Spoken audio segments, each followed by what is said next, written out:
When a highly advanced extraterrestrial society comes to educate an Earthman, there must be a pretty good reason for it. This is the story of Billy Meier, known worldwide for the best UFO photographs. What's not so well known is that Billy is a writer and poet.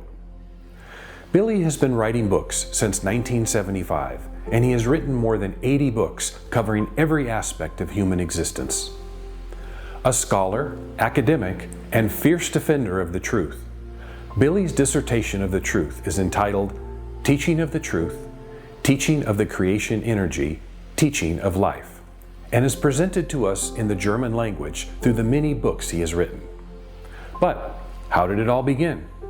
Sit back and relax while we find out who is Billy Meier.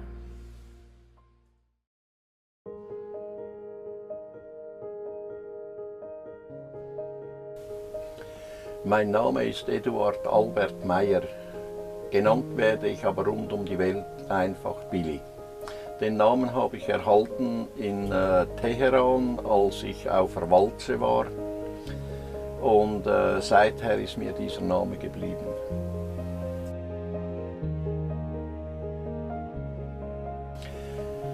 Geboren wurde ich in Bülach, in einem kleinen Weiler draußen in Niederflachs.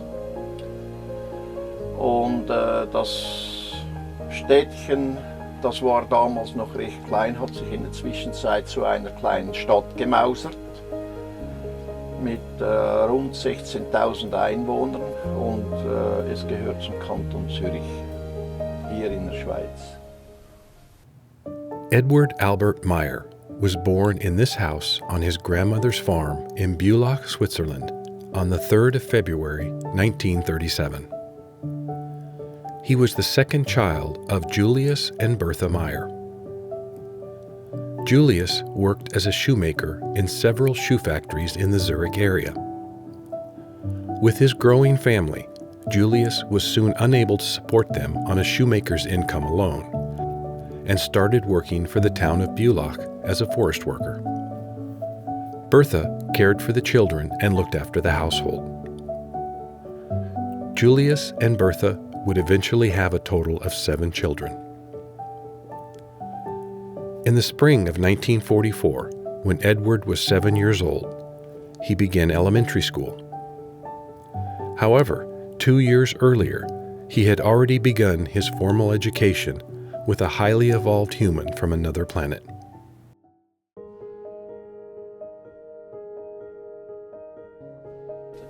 Als ich das Pfad kennenlernte, das erste Mal sah, da war ich ungefähr 5 Jahre alt und mein Befinden, das war eigentlich ganz so, wie es immer war, einfach neugierig, aber keine Angst in mir gefühlt und es ist eigentlich ganz normal, wie wenn ich mit einem anderen Menschen zusammenkomme hier von der Erde.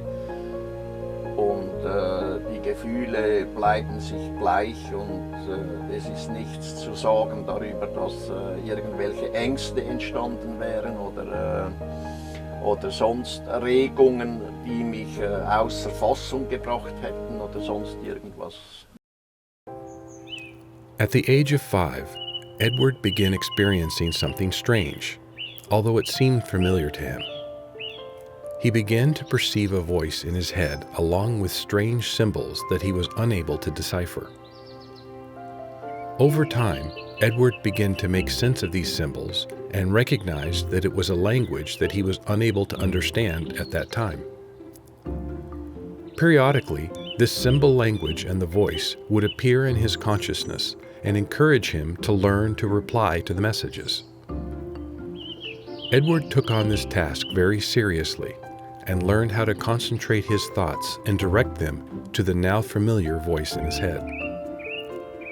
Then, one day, the now familiar voice and strange symbols encouraged him to go to a meadow in the forest. After an hour's walk through the forest, he came to the edge where it opened to a large meadow. Edward looked up into the sky and saw a pear-shaped metal object which slowly and completely noiselessly glided down and landed on the ground.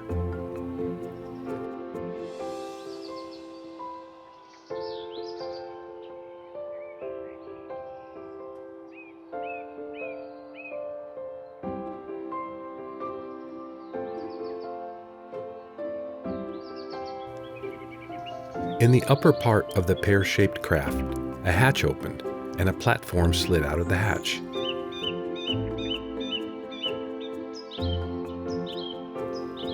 A very old man stepped onto the platform and it floated down and hovered a few inches above the ground.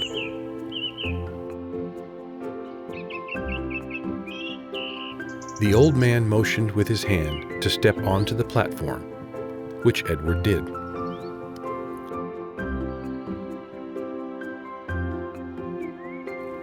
The platform noiselessly rose from the ground and floated up to the hatch. The old man entered the ship and Eduard followed the old man inside. The hatch closed and the ship rose up. During further contacts with this old man, Eduard learned that his name was Svath. Svath stayed in contact with Eduard, both physically and telepathically, for 11 years from 1942 to 1953. Svath taught him many things, including taking him on trips into the past and into the future, so that he could experience and learn things for himself.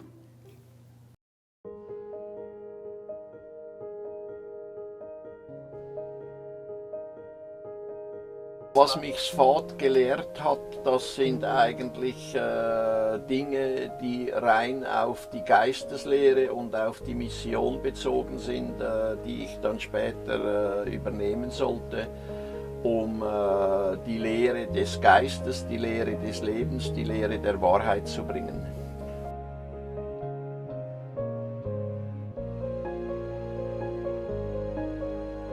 Als Svath gestorben ist, anfangs der 50er Jahre, hat sich bei mir dann eine weibliche Stimme gemeldet. Also ich habe das als weibliche Stimme empfunden.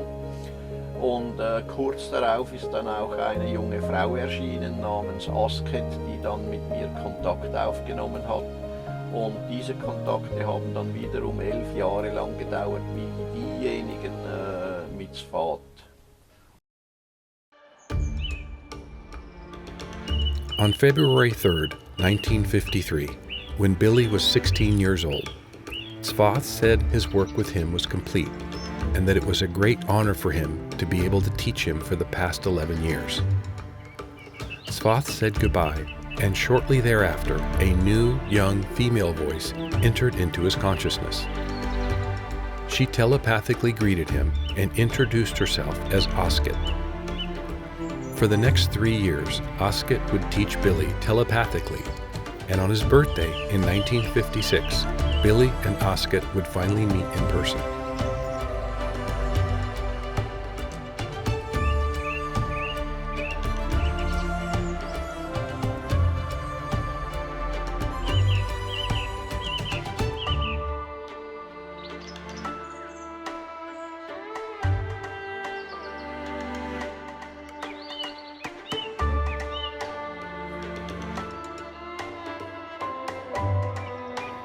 Billy's contacts with Asket would continue for 11 years.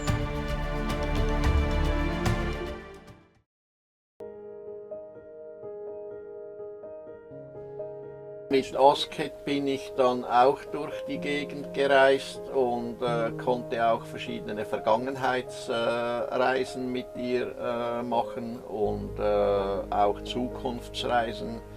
Aber über die Zukunftsreisen möchte ich nicht sprechen, das sind Dinge, die niemanden etwas angehen. By the time Billy Meier was 27 years old, he already had 22 years of education and training from Svath and Asket. We know very little about this preparatory period in Billy's life. Much of it has remained private.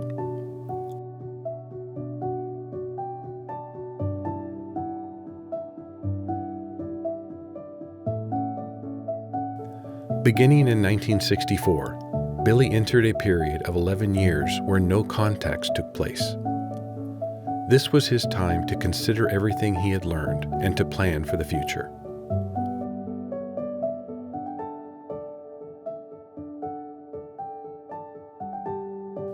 Unfortunately, in August of 1964, Billy was involved in a bus accident while traveling in Turkey, where he lost his left arm.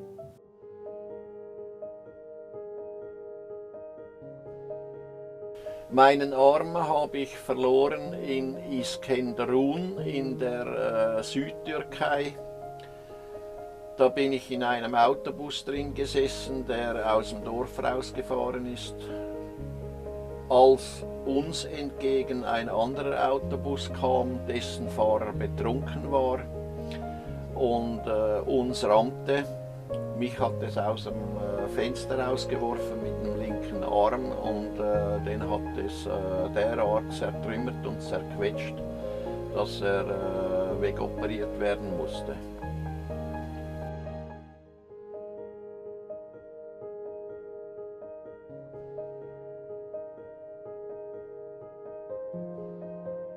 Und diese Geschichte mit diesem Arm, die hat man mir bereits in den 50er Jahren durch Asket erklärt, dass das geschehen wird und dass ich daraus sehr viel lernen werde, was ich sonst anderweitig nicht lernen würde. Und ein Monat bevor der Unfall dann passiert ist, bin ich noch in Griechenland gewesen, in Saloniki. Und da ist ein Mann mit 2 Frauen an den Strand runtergekommen und dieser Mann hatte den linken Arm weg. Und da ist mir wieder in den Sinn gekommen, was ich einfach beiseite geschoben hatte, seit den 50er Jahren aus meinem Gedächtnis verbannt hatte sozusagen oder in mein Gedächtnis verbannt hatte, dass jetzt die Zeit kommt, zu der ich meinen Arm verlieren werde. Und das war eine kurze Episode am Strand drunten und nachher hatte ich das einfach wieder aus dem Gedächtnis gestrichen oder vergraben. Und einen Monat später geschah es dann am 3. August 1964 in Iskenderun.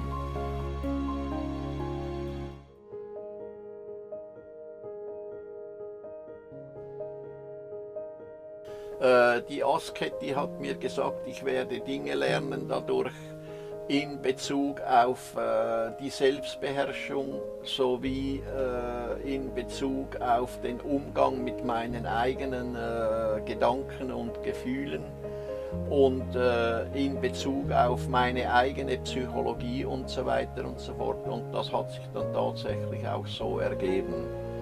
Ich habe auch nie irgendwelche Probleme gehabt dadurch, dass ich meinen Arm verloren habe. Denn als es geschehen ist, dann habe ich das einfach akzeptiert. Es hat mir keine Probleme gegeben, keine Probleme gemacht und so weiter, sondern ich habe es einfach so akzeptiert, wie es sich zugetragen hat.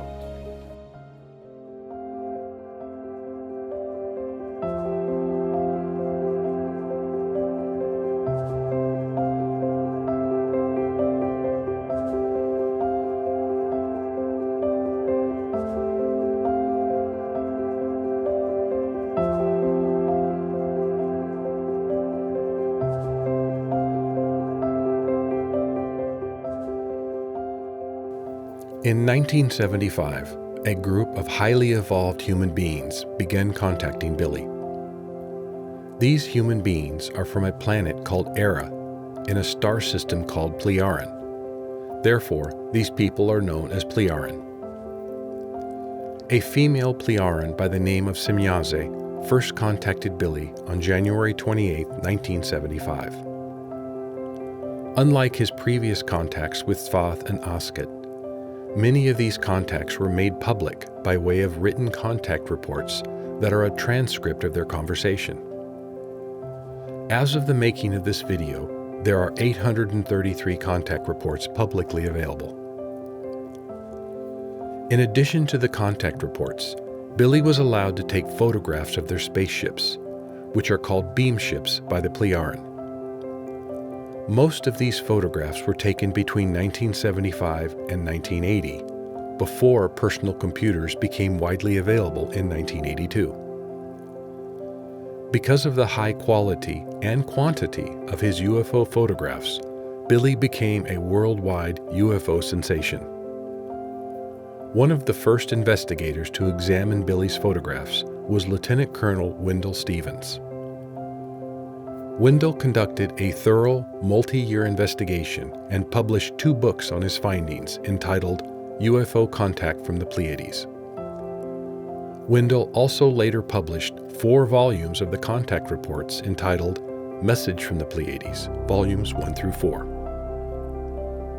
Gary Kinder published his investigation in a book called Light Years in 1987, and Guido Musburger published a book called And Still They Fly in 2004. The contacts with the Plejaren that began with Semjazi in 1975 are still ongoing today, which means this period of contact with the Plejaren has lasted 48 years. Together with Svath and Askat, this brings Billy's total contact period to 70 years as of February 2023. Without a doubt, Billy's UFO photographs are the best in the world. However, you might wonder, did Billy really need all of this education and training to take photographs? Well, the answer is no. The purpose of his 70 years of contact with extraterrestrials was to educate, prepare, and assist him as a writer to author a profound discourse collectively entitled Teaching of the Truth, Teaching of the Creation Energy, Teaching of Life. Billy has written more than 80 books covering a wide range of topics. Many of his books are deeply spiritual and cover topics such as meditation, consciousness, and life and death. The last 50 years of Billy's life have been dedicated to writing, a fact that many people are unaware of. Billy Meier isn't a ufologist, guru, or someone seeking fame and fortune. He is a normal human being with extraordinary experiences.